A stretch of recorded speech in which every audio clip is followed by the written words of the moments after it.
Securicy, juste pour vous rappeler un petit peu, donc une PME effectivement née en Bretagne également, avec en fait une dizaine d'emprises dans le monde. Donc on s'est développé assez rapidement, une levée de fonds l'année dernière.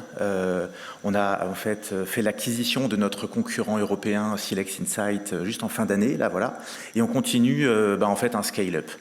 Donc notre technologie, c'est de la cybersécurité embarquée. Donc comme tout système cyberphysique, la sécurité en fait est la cible de diverses attaques. Donc on a démarré la société avec de la protection contre les attaques physiques, donc une très grande résilience vis-à-vis de la rétroconception, de la décapsulation de puces, vous voyez ce genre d'attaque très physique, mais également effectivement il y a une menace d'origine cyber, d'origine émanant du réseau, et de plus en plus nos technologies, donc du hardware de racine de confiance, donc Securizer, se trouvent embarqués dans un contexte donc connecté, edge, on va dire edge.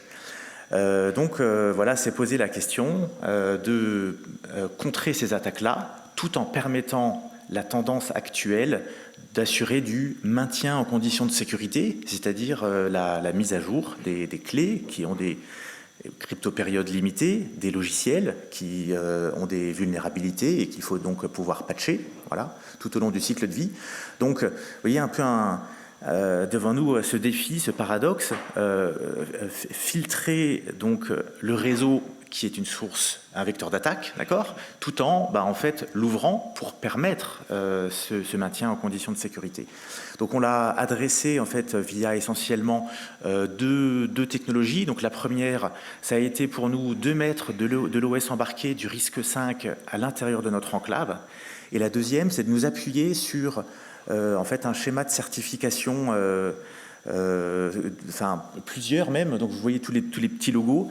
En fait, on est multi-certifié vis-à-vis des besoins de certaines industries verticales. Actuellement, on est beaucoup dans les composants automobiles, typiquement tout ce qui est la perception. Vous voyez des grands noms, par exemple, de l'analyse d'images caméra, radar, lidar, voilà. Et en fait, voilà, on assure l'intégrité des modèles IA d'inférence vis-à-vis de la navigation autonome, typiquement. Et donc effectivement, pour assurer que nos mises à jour très profondes qui vont effectivement descendre dans le véhicule, non seulement par les gateways, mais également dans chacun des blocs électroniques qui contrôlent le véhicule, donc perception, mais aussi tout ce qui est actuateur. On s'appuie donc sur ces standards et ces certifications-là que je mentionne. Donc voilà. Donc on a été amené effectivement à être certifié dans pas loin de 10 schémas. Voilà.